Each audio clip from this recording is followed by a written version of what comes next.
purpose of this presentation is to give some background on the manufacturing game and to present an alternative approach to reliability improvement. This approach can transform an organization's reliability culture in 3 years if it is applied to 1% of the maintenance work orders each week.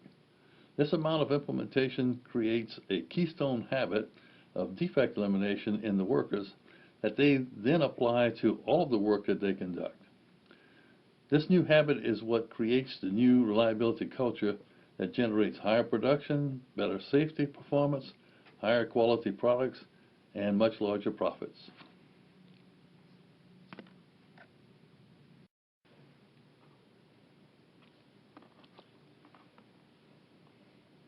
Using the manufacturing game as a catalyst, this 1% solution creates a shared vision and enthusiasm in the front line to eliminate defects. When frontline employees focus on eliminating defects in a short period of time, we have found that a tremendous volume of work can be eliminated, cutting costs, improving throughput, and freeing up resources to implement the more traditional elements of a reliability program. Adding the manufacturing game, or the defect elimination game, to the front end of a more traditional reliability improvement program can greatly accelerate results, cut the overall investment, and reduce the risk of abandoning the program. Large-scale engagement is required because of the magnitude of defects generated in typical facilities. The asset modeled in this pyramid is roughly a 100-person organization. This asset we would need to eliminate 10,000 defects to reduce the incident rate by 50%. A few engineering teams are not going to get it done. Traditional quality programs with a few heavily facilitated teams won't succeed either.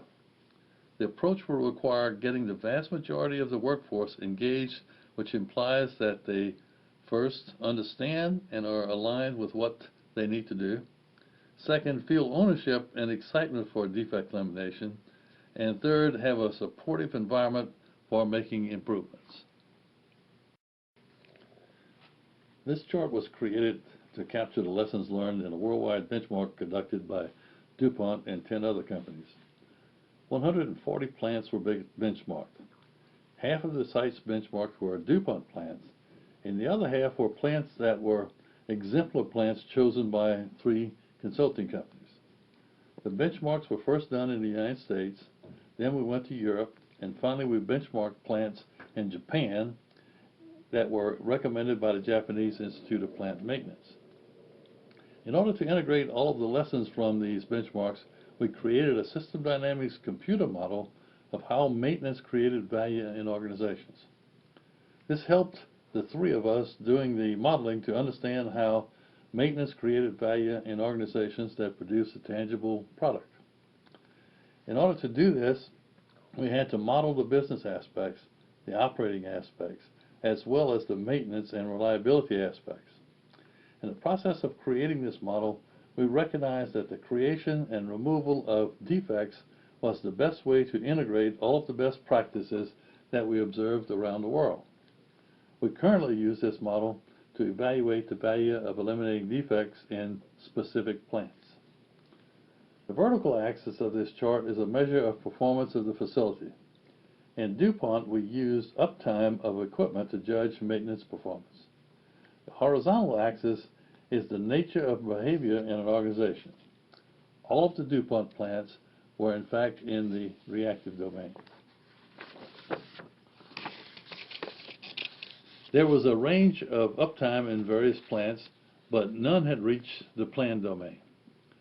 Many of the exemplar plants were in the reactive domain as well. In the United States, the best plants in the survey were in the planned domain. In Europe, more of the plants surveyed were in the planned domain, but the best performance we observed were in Japan, where they practiced total productive maintenance. Most of the plants we benchmarked in Japan were in this improved precision domain.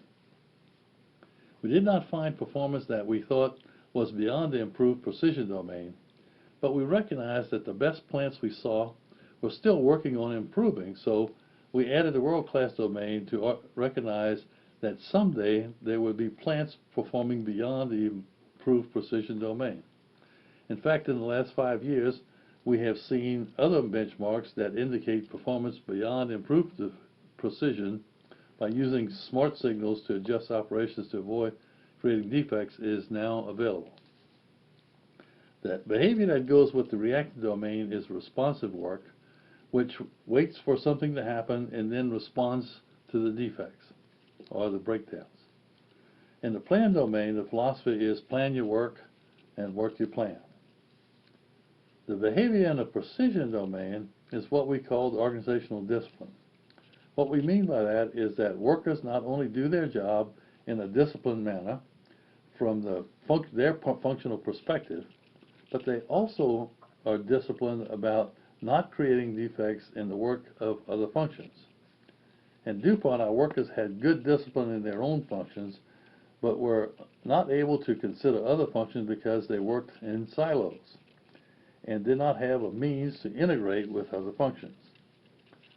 We think that the behavior needed for the world-class domain is organizational learning. By this we mean that workers learn from each other every day on the job. In Japan, the big difference we saw was the use of cross-functional teams to solve problems. This creates great opportunities to learn from whoever has the best experience. When this is done as an action taking together, workers are able to pass on tacit knowledge that may not be something that they could put into words. We found that the computer model was difficult to explain to others who had not participated in the benchmark studies, so we created a manufacturing game to simulate what we learned. By taking action together in the game, again, the workers, supervisors, and managers can share their tacit knowledge and generate actions to eliminate the sources of defect generation, which reduces the work to remove them and allows them to pay attention to other sources of defects that can be eliminated.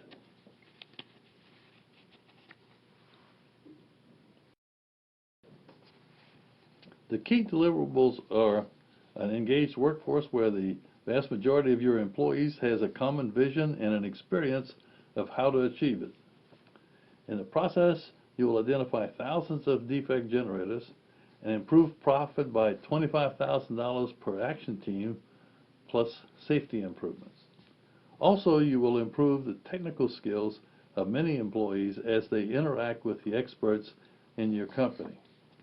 Finally, you will develop an ongoing process of defect elimination as a keystone habit in all of your employees that will be led by supervisors on a continuous basis.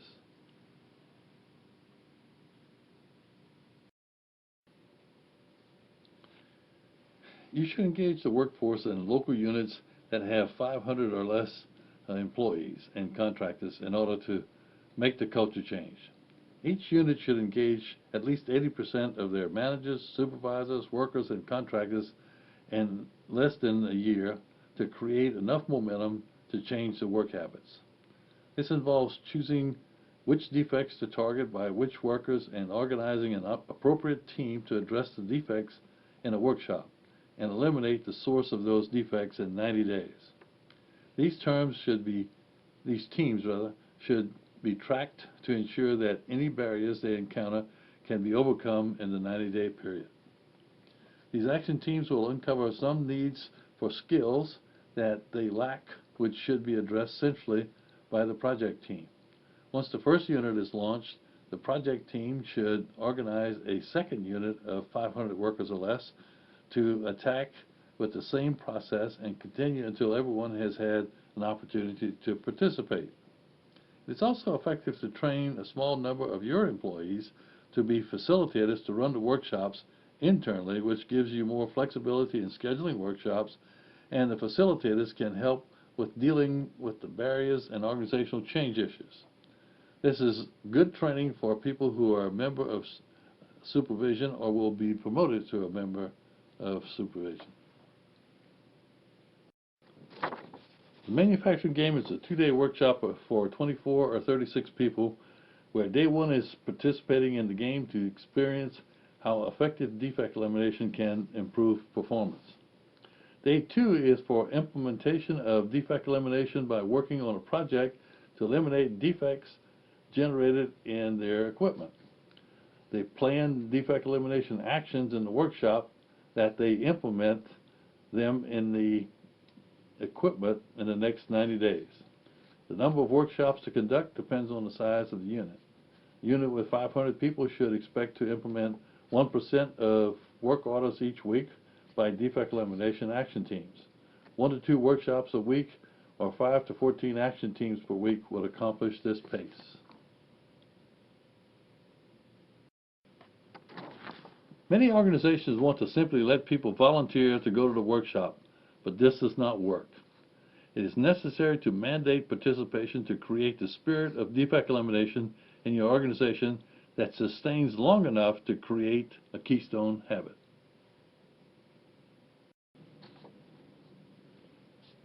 When managers think of defects, they typically think of capital-intensive, big projects that require lots of time, management involvement, and buy-in in a rigorous process that includes detailed financial justification. This makes them very wary of action teams. They wonder how they will control the process. What we have found is that action teams usually work best at the other end of the spectrum, low capital, short execution projects. When action teams are made up of frontline personnel, they are best equipped to identify these defects and eliminate them. Often management has no idea that these defects even exist. Many of these defects have a behavioral component that is best addressed at the frontline level. The mechanic in this slide recognizes that if the sight glass levels on the tanks were cleaned periodically, operators would be aware of water levels in the tank and could drain the water off gradually instead of when the water creates a problem. At a refinery that we work with, this simple fix led to millions of dollars in waste reduction. While having a process for eliminating defects is valuable, it is important to not focus so much on the process. You can take away the action orientation of the team by focusing too much on process. Inevitably, teams will come up with ideas that are capital intensive and time consuming. It is important to have some formal way of capturing these ideas, passing them on to management, and getting feedback to the team on what will be done about the idea.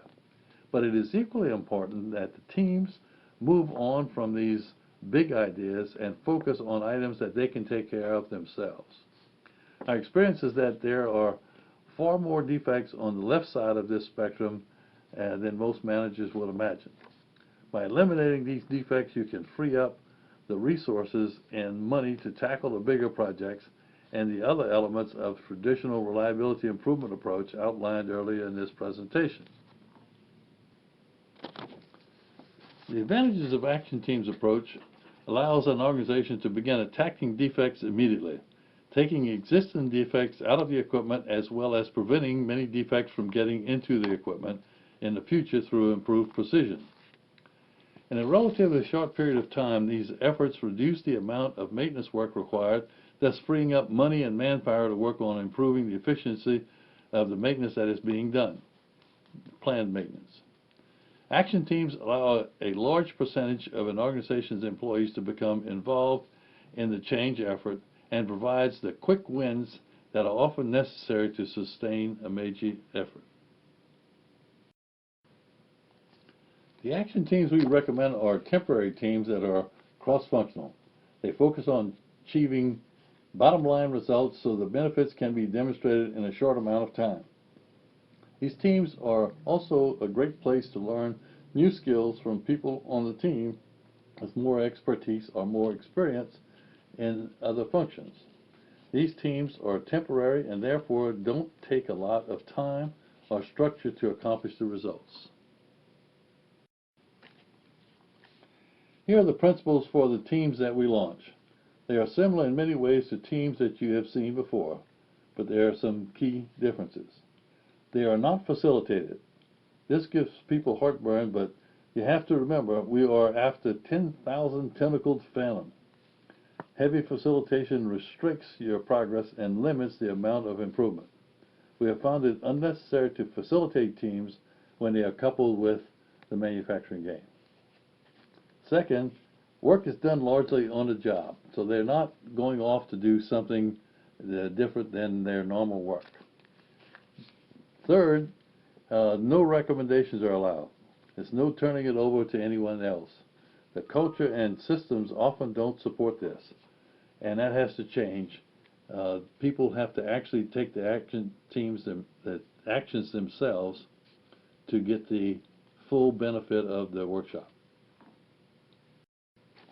Sometimes teams run into problems outside of their skill set, and it's necessary to bring in other things like training for root cause analysis or visual workplace. Also, there are times that the team needs subject matter experts to advise them. Enhanced operator rounds and process upset management are sometimes the best ways to eliminate defects.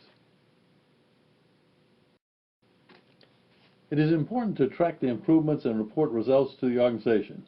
These stories of progress help to create an atmosphere of precise care for equipment that avoids the generation of defects in the first place. These examples illustrate to everyone that these are common sense actions that are small, but when everyone does them, the impact is huge. Ideally, the tracking is done with the use of the work management system. However, if that is not possible, we can provide software for tracking teams.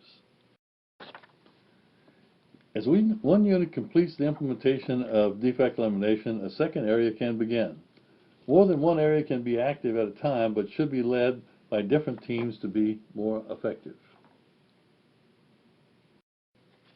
This approach will quickly remove accumulated defects and create awareness in the workers, which will start the process of defect elimination from the beginning. This awareness of defect elimination will eliminate waste, increase production efficiency, and create opportunities to grow your organization while improving safety for everyone. We would be happy to discuss any of these topics further if you desire. Our contact information is on slide 1 of this presentation. The remainder of this presentation are slides showing results that other organizations using our method have published. Hopefully these remaining slides will help you see the magnitude of change that is possible and the time it takes to make the change. We have contacts at each of the facilities covered in these slides that may be willing to give you feedback on the experience at their site. Please call or email if you would like to contact one of these successful sites. This slide shows Mobile Beaumont Refinery has combined our bottom-up the defect elimination approach with a top-down RCM effort and has seen dramatic improvements in under 1 year. These improvements have allowed them to prosper in a time when most of their competitors have struggled with poor market conditions. They increased their availability from 97.5% to 99.5% and cut their cost of unreliability by 30% in 1 year. Valero's refinery in Houston calculated their losses due to unreliability and reduced it from $20 million to $5 million in 3 years' time. The Whirlpool Finland plant increased their throughput 21% and saved over $1 million in 3 years. Whirlpool's Finland plant made an amazing improvement in their assembly plant from 45% planned maintenance to 83% planned maintenance in 6 years. At BP, Lima Ohio Refinery, that now belongs to Husky, the maintenance organization reached world-class levels of planning not by focusing on the numerator, number of planned jobs. They instead focused on the denominator, total maintenance work, with action teams attacking the defects. So they reduced their number of total defects enough to increase their plan from 60% to 90%, or 86%.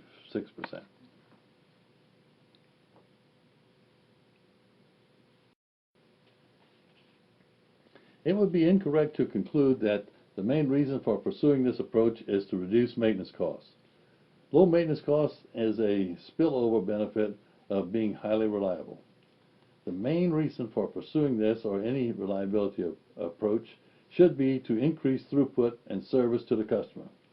This slide shows the impact of the reliability improvements at Lima on the waste at the refinery. Eliminating the waste due to unreliability was worth more than $10 million a year. While this site reduced maintenance costs by nearly 30%, the production-related improvements had more than 10 times the impact on the bottom line. This must be a cross-functional effort. This slide shows how you can see the number of total repairs of rotating equipment dropped and driving down the total cost. This was an amazing improvement from 12 months mean time between failure up to 50 months mean time between failure. And over the next 3 years after this chart was created, it went up to something like 70%. While much of the success has been in downstream refineries, Forties is a good example of an upstream success, and we can improve on that with the 1% solution. This shows the number of shutdown events they had per year over a 5-year period, which was reduced by a factor of 4.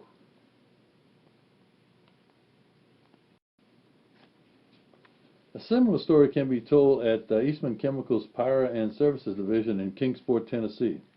In one building there, they reduced the total maintenance expense by almost $2 million by focusing on team-based defect elimination. Port Arthur Primcore Refinery increased availability from 92.3% to 100% in 5 years. This meant that they could produce 76.5 thousand barrels per day as compared to only 63.8 thousand barrels per day 5 years earlier.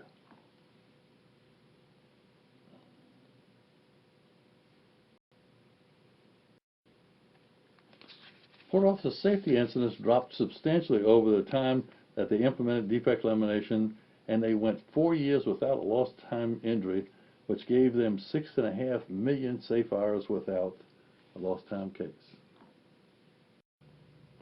Environmental performance improved at Primcore as well as safety.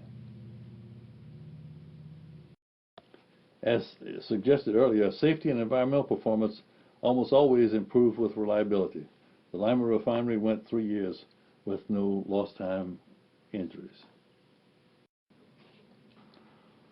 Even more important than the direct results of action teams is the culture that this effort builds. Remember that we need to eliminate tens of thousands of defects. Even hundreds of teams won't do that. We routinely get this type of culture change you're after. The Roman Haas people did a survey of employees after about 2-year blitz about reliability to see if people understood reliability. They called it the clue factor. They were very disappointed about the results. See the yellow bars on the left. They found the big exception was folks who had been to a manufacturing game workshop, the blue bars. They also found that people who had been to these workshops had specific ideas to improve reliability while the general employees did not. This is the nature of culture change that's created by the game.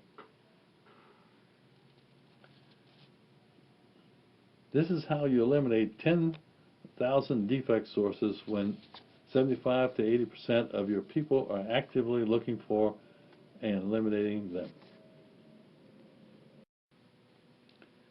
We have run more than 50,000 people through the manufacturing game workshops over the last 20 years and hope we can help you to achieve similar results in your organization.